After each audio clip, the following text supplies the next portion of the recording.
सहनाववतु सहनौ भुनक्तु सह वीर्यं करवावहै तेजस्विनावधीतमस्तु मा विद्विषावहै। ओम शांति शांति शांति। वैदिक जीवन पद्धति की इस कक्षा में आप सबका हार्दिक स्वागत है, अभिनंदन है। व्यायाम का विषय चल रहा है। जब हम नित्य प्रति अभ्यंग के बाद, तेल मालिश करने के बाद व्यायाम करते हैं, परंपरागत व्यायाम हमारे शरीर को बलिष्ठ बनाता है, सुदृढ़ बनाता है और रोग हमारे पास नहीं आते हैं।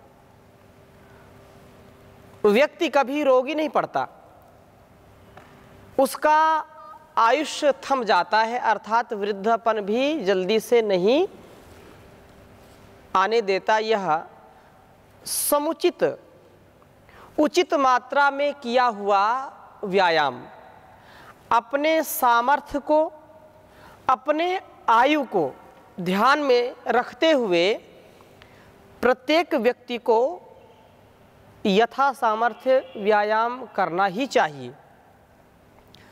प्रातःकाल थोड़ा सा दौड़ना, टहलना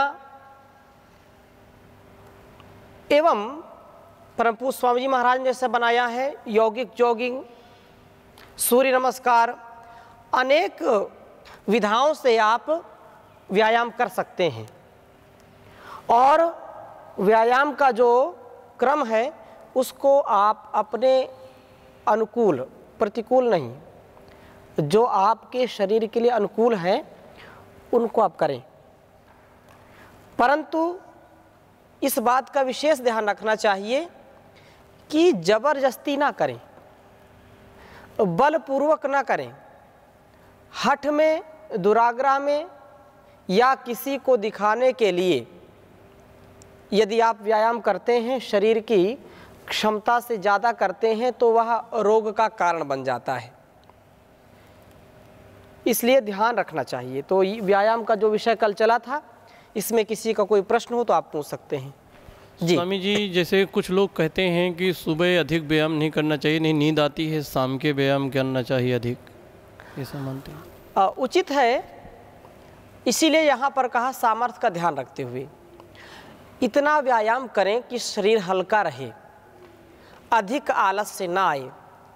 और जब इसको एक दिन आप व्यायाम करेंगे, 2 दिन करेंगे, फिर 4 दिन नहीं करेंगे, या 4 दिन किया फिर 5 दिन छोड़ दिया, तो इस स्थिति में शरीर में भारीपन आता है, थकान लगती है, आलस्य आता है, व्यक्ति सोता रहता है। परंतु जब हम अभ्यास को धीरे धीरे धीरे धीरे बढ़ाएंगे, आज 100 दंड लगाई, 25 से शुरू करें, 25 लगाएं, 50 लगाएं, 75, 100, 1 किलोमीटर आज टहलने गए, कल 2 किलोमीटर गए, थोड़ा थोड़ा अपने क्रम को बढ़ाते गए। ऐसा यदि आप करेंगे तो थकावट महसूस नहीं होगी और वह आपके लिए लाभकारी होगा, ऋतु कोई भी हो। जैसे यहाँ पर आयुर्वेद शास्त्रों में कुछ ऋतुओं में अधिक व्यायाम करने के लिए मनाही है, परंतु स्वामी जी महाराज का जो इतने लंबे कालखंड का अनुभव है, महाराज जी तो बोलते हैं कि आप को प्रत्येक दिन कम से कम इतना जरूर व्यायाम करें कि आपके शरीर से पसीना निकले। परंतु ये जो शीत ऋतु है, इनमें अधिक आप व्यायाम कर सकते हैं, उसकी चर्चा आगे हम करेंगे। जी ओम जी। ये तेल मालिश करके व्यायाम करना चाहिए, बिना तेल का व्यायाम करें तो अच्छा लगता है? तेल मालिश करके ही व्यायाम करें, अधिक उचित है। यदि आपको लगता है कि नहीं आज नहीं हो पाएगा, वो कहीं अपवाद की बात अलग है। यदि आप तेल मालिश करने के बाद, अभ्यंग करने के बाद व्यायाम करते हैं, कसरत करते हैं, दौड़ लगाते हैं, तो तब तक का वो जो समय है वो आपके शरीर में उष्णता आएगी और वो आपका मालिश किया हुआ तेल आपके शरीर में अवशोषित होगा, वो बहुत ही लाभकारी होता है। जी। व्यायाम के पश्चात कितने देर में स्नान करना चाहिए? हाँ, व्यायाम के बाद प्राणायाम करना चाहिए, उसकी भी चर्चा आएगी। परंतु यदि अधिक आपको लगता है कि नहीं कहीं जाना है, व्यायाम के बाद स्नान करना है, तो शरीर का तापमान जब सामान्य हो जाए तब आपको स्नान करना चाहिए। जो लोग जल्दी जल्दी भाग करके आए, दौड़ करके आए, व्यायाम किया, शरीर गर्म है और उसी समय उन्होंने स्नान कर लिया, तो वो हानिकारक है, उससे रोग बढ़ेंगे, ज्वर भी आ सकता है, शरीर में पीड़ा हो सकती है।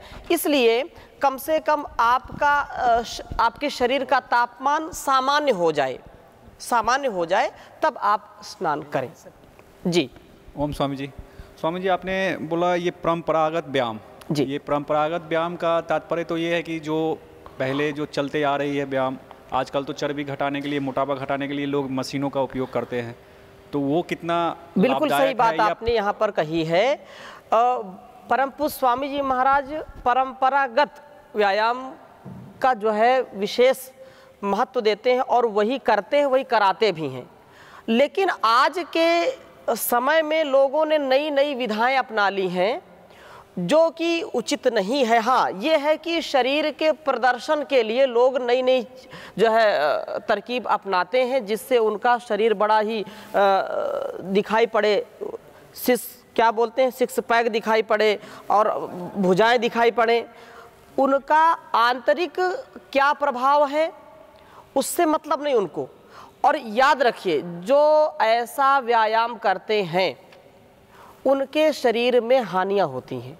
यदि वो व्यायाम छोड़ दें तो बहुत हानि होती, लेकिन जो परंपरागत व्यायाम है उनसे कोई साइड इफेक्ट नहीं उनका, और किसी मशीन की आवश्यकता नहीं है।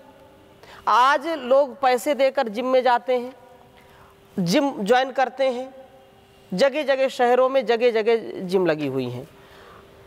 गुरुकुल के आने के पहले लगभग 9 वर्ष पहले जब हम शिविर चलाते थे तो लगातार हम योग शिविर चलाते थे, तो छोटे छोटे शहरों में भी खूब जिम हो गए, महिलाओं का अलग जिम, पुरुषों का अलग, बालिकाओं का जिम एक मूलभूत आवश्यकता लोगों की बन गई, ये फैशन बन गया है।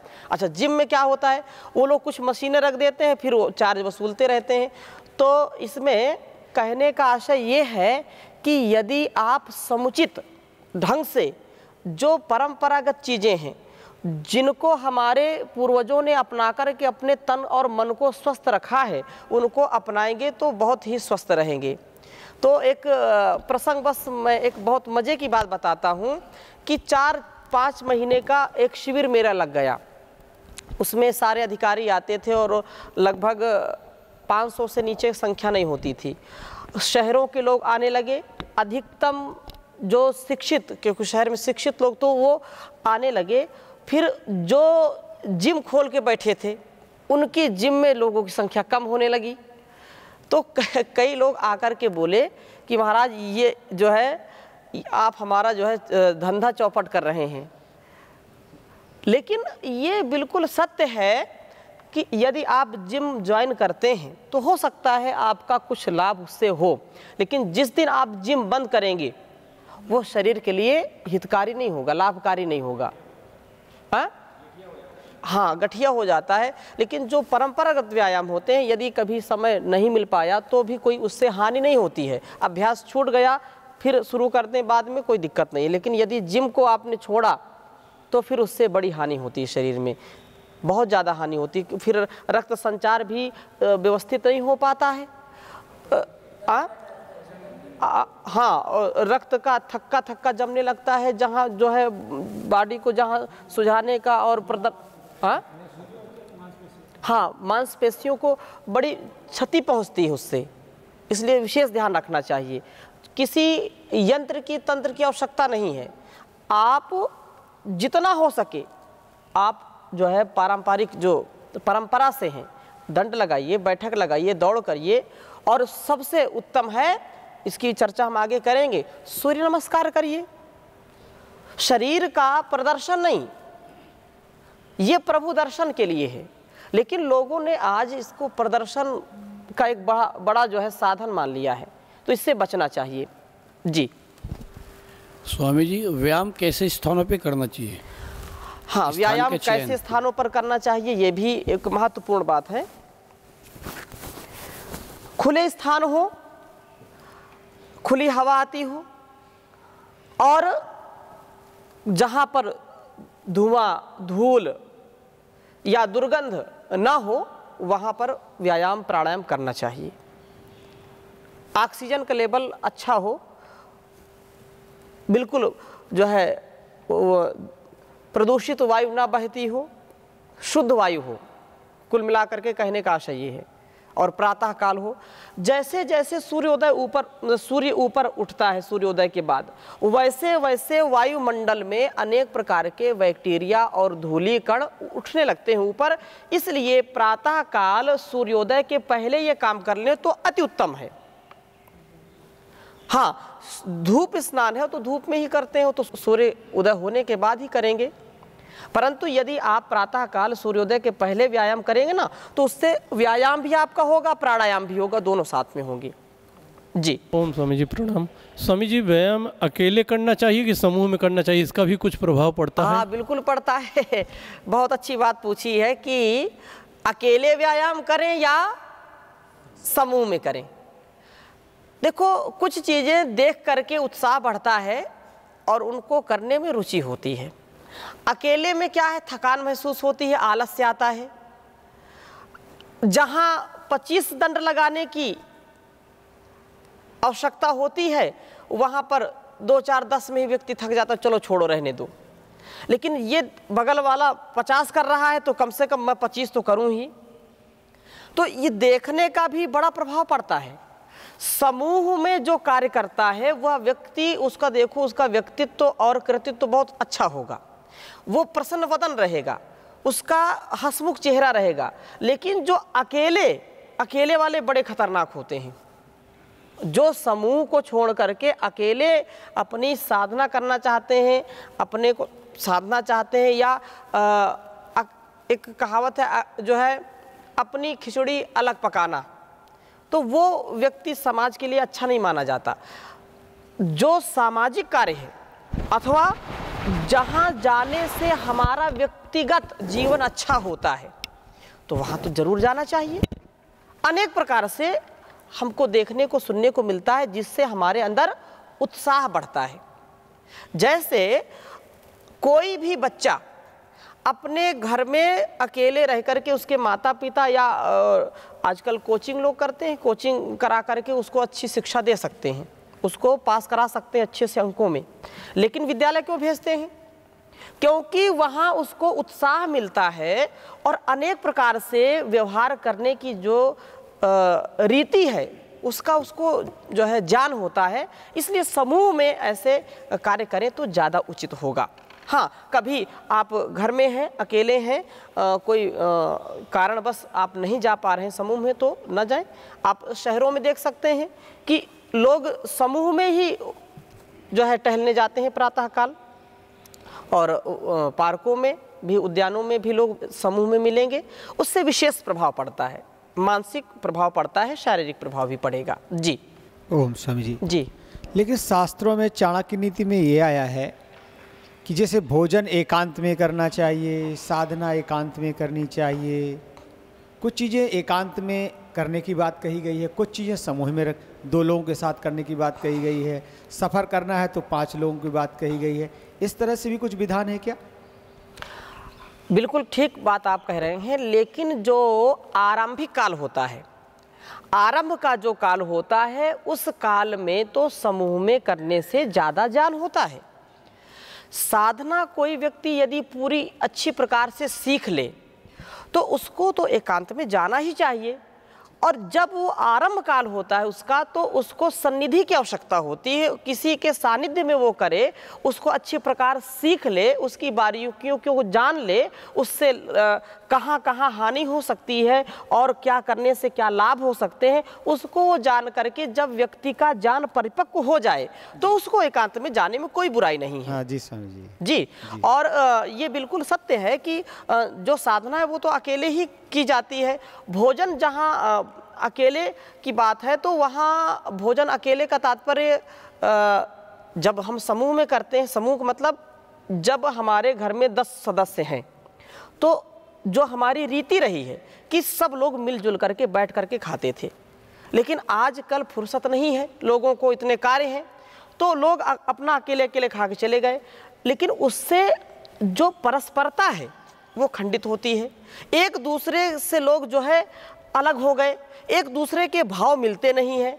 आप स्वयं आप समझिए, बचपन तक हमारे समय में, अभी तो कुछ लोगों में ऐसा है, अभी भी ऐसे बहुत सारे घर हैं, बहुत सारे परिवार हैं जो दिन में जल्दीबाजी में कहीं चले जाएं लेकिन सायंकाल का भोजन एक साथ करते हैं। तो एक साथ करने से क्या होता है, परस्परता बढ़ती है, प्रेम बढ़ता है, सौहार्द बढ़ता है, एक दूसरे के प्रति जो थोड़ी सी कहीं द्वेष की भावना आ जाती है या क्रोध या असंतुष्टि की भावना आती है, तो परस्पर जब एक दूसरे से मिलते हैं ना तो वो क्रोध अपने आप चला जाता है, क्रोध आता है नहीं और लगता है ठीक है चलो जो हुआ सो हुआ। ये सैकड़ों समाधान परस्परता में जो है उनका निराकरण हो जाता है। इसलिए मैंने इस बात को कहा कि कुछ लोग जो है समूह से बचते हैं, वो समूह से बचेंगे तो उनके अंदर की जो कुंठा है वो निकलेगी नहीं, उनके भाव जैसे के तैसे बने रहेंगे। लेकिन जब समूह में आते हैं तो वो मानवीय दुर्बलता और मानवीय जो है सफलता, मानवीय जो बल है वो समूह में अधिक होता है। लेकिन कुछ कार्य जैसे वो है उनकी चर्चा हम आगे करेंगे, वो अकेले करने ही चाहिए, उसमें कोई ऐसा नहीं है। जी ये स्वामी जी, जैसे अभी भोजन की बात आई जी, तो हम यहाँ चूंकि एक जैसा भोजन करते हैं जी सब लोग जी, तो सब लोग साथ में बैठ के कर लेते हैं जी। लेकिन विद्यालय में बच्चे अपने अपने घर से आते हैं, किसी के माता पिता रोटी दे देते हैं, किसी की चटनी दे देते हैं, रोटी चटनी के साथ दे देते हैं, कोई बच्चा मेवा लेके आता है, कोई फल लेके आता है, कोई अच्छा पराठा लेके आता है। अगर वह समूह में बैठ कर के भोजन करेंगे और उन्हें अज्ञान है कि मेरे, तो उसको हीन भावना महसूस होगी कि मेरी माँ बाप के पास तो नहीं है, दूसरा हलवा लेके आ रहा है और दूसरा बेचारा सूखी रोटी माँ रख देती है उसकी, क्योंकि जल्दी उसके पास नहीं, अचार के साथ रख देती है, तो हीन भावना महसूस होगी। तो उसमें अगर अकेले बैठ करके भोजन करता है तो शायद उसे हीन भावना महसूस। हाँ ठीक है, इसकी चर्चा हम आगे और करेंगे। लेकिन उसमें भी जहाँ बात कर रहे हैं वहाँ भी परस्परता है, उदारता। उससे यदि कोई हलवा बना के किसी घर से आया है तो वो हलवा बांटेगा और दूसरे उसको दूसरी चीज़ देंगे तो उससे भी परस्परता बढ़ेगी। फिर भी इसकी चर्चा हम आगे और विशद रूप से करेंगे। जी ओम स्वामी जी। जी, जैसे कुछ शहरांचल में या कुछ कुछ गांव में भी फैशन हो गया, सुबह सुबह व्यायाम प्राणायाम ना करके मॉर्निंग वॉक करते हैं। क्या करते हैं? Morning walk.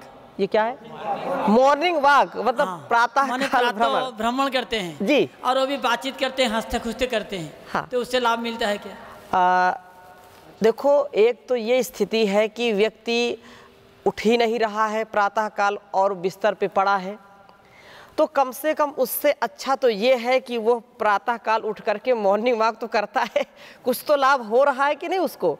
हाँ, ये और उसको लाभ लेने के लिए उसको प्राणायाम व्यायाम जो है समूह में करें, उसकी चर्चा आगे हम करेंगे। और तो ठीक है, अभी इस क्रम को आगे बढ़ाते हैं।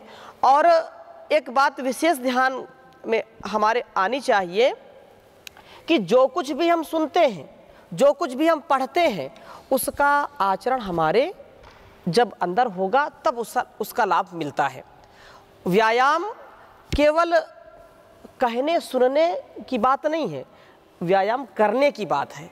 तो व्यायाम करने से क्या क्या लाभ है और कैसे करना चाहिए इसकी चर्चा हम आगे करेंगे। जी, एक प्रश्न और लेते हैं आपका। स्वामी जी, व्यायाम करते समय किस तरह से वस्त्र पहनने चाहिए? व्यायाम करते समय वस्त्रों का बहुत ज़्यादा जो सख्त पहनते हैं वस्त्र वो नहीं पहनने चाहिए। व्यायाम करते समय हल्के वस्त्र हों, ढीले हों, ताकि कोई आसन या शरीर के फैलाव में कोई दिक्कत ना हो, हानि ना हो, मांसपेशियों को या शरीर को कोई जकड़न महसूस ना हो कि किसी ने बांध के रखा है। हाथ पैर पूरे खुले हों, जहां स्वतंत्रता पूर्वक हम हाथ पैरों को फैला सकें, शरीर को मोड़ तोड़ सकें, ऐसे वस्त्रों का पहनना अच्छा होता है। मोटे वस्त्र ना हो, हल्के वस्त्र हों।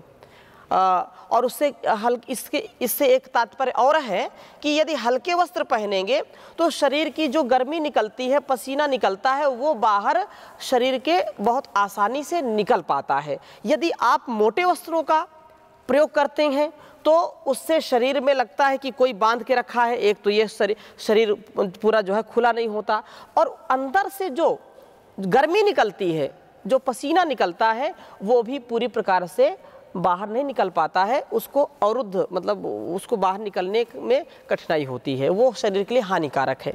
जी स्वामी जी, कई लोग नायलॉन का ट्रैक सूट वगैरह पहनते हैं, योगा ड्रेस, वो नायलॉन का रहता है, उससे हानियाँ हैं क्या? हानियाँ हैं, बहुत हानियाँ उससे। लेकिन कुछ लोग प्रदर्शन के लिए करते हैं, प्रदर्शन में कोई अंग खुल ना जाए, वो चिपका रहे, इस दृष्टि से लोग करते हैं उसको, इस दृष्टि से उसको करते हैं, क्योंकि हजारों लाखों लोग उसको देखते होते हैं।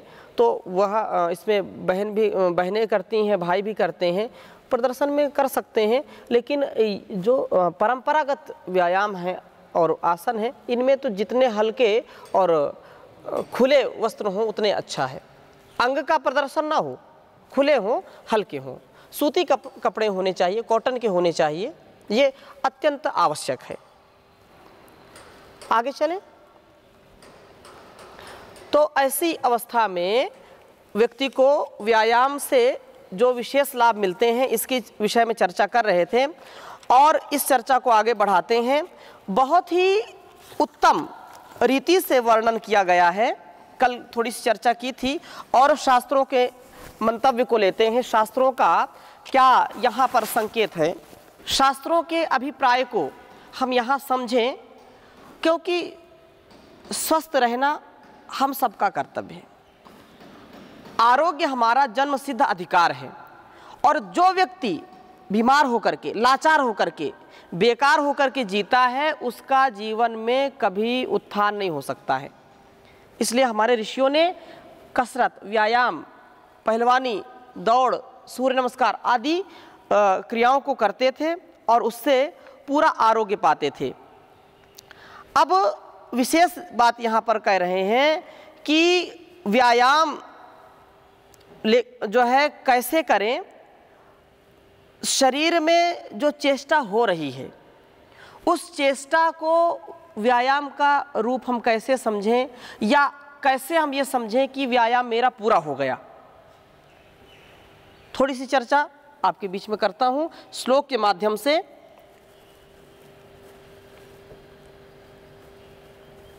कि स्वेदागमः श्वास वृद्धिर, बहुत सुंदर बात कही है,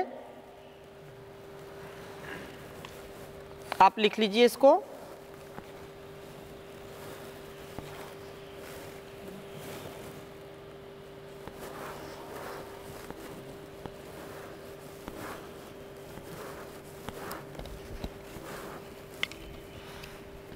स्वेदागमः श्वास वृद्धिर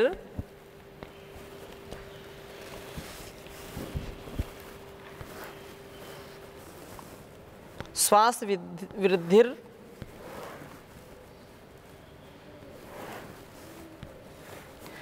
गात्राणाम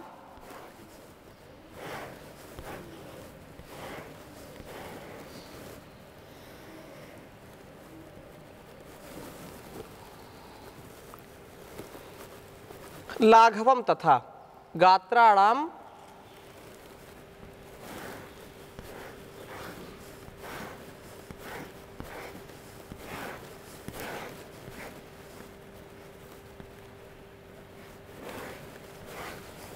लाघवम तथा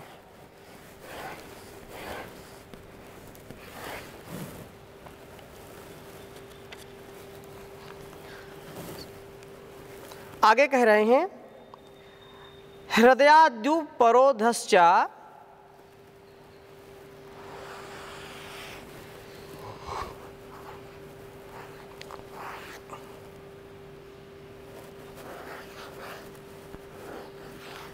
हृदयाद्यो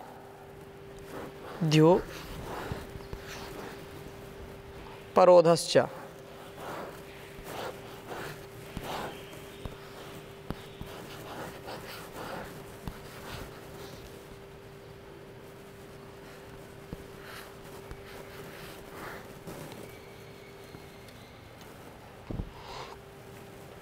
इति व्यायाम लक्षणम।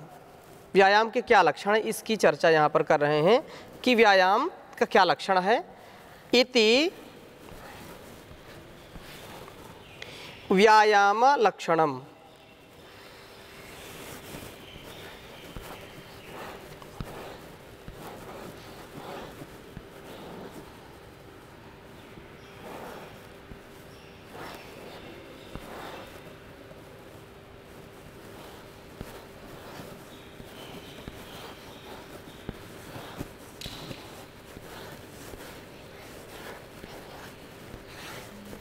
उच्चारण कर सकते हैं। स्वेदागमः श्वास वृद्धिर गात्राणां लाघवं तथा। स्वेदागमः श्वास वृद्धिर गात्राणां लाघवं तथा। हृदयाद्युपरोधश्च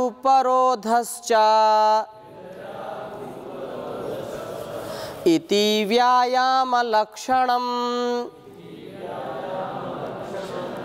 हृदयाद्युपरोधश्च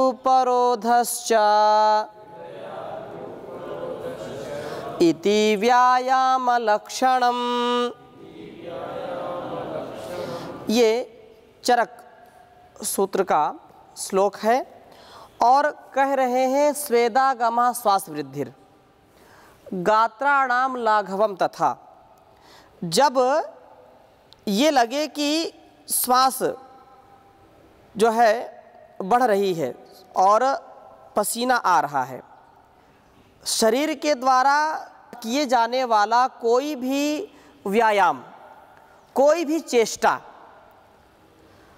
या कोई भी ऐसा कार्य जिसको हम व्यायाम की कैटेगरी में, व्यायाम की श्रेणी में रख करके कर रहे हैं, और उस स्थिति में करने पर, उस क्रिया को करने पर पसीना निकलने लगे, स्वेदागमः पसीना निकलने लगे और श्वास की गति बढ़ जाए, शरीर में लघुता, हल्कापन आ जाए। आप जब व्यायाम करते हैं तो शरीर बिल्कुल हल्का हो जाता है। जो शरीर सिर भारी रहता है, शरीर भारी रहता है, थोड़ा सा आप जब व्यायाम करते हैं, हल्का सा पसीना आने लगे तो क्या होता है, आप देखेंगे शरीर बिल्कुल हल्का हो जाता है।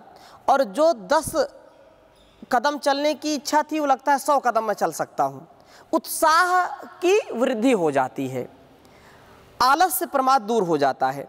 तो हल्कापन आ जाए, हल्कापन, गात्राणाम लाघवम तथा, अंग हमारे क्या हो जाए, हल्के हो जाएं, और जो है हृदय की धड़कन बढ़ जाए, क्योंकि उस समय रक्त संचार बहुत तेजी से बढ़ता है।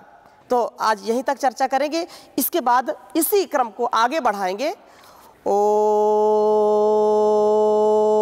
शांति शांति शांति।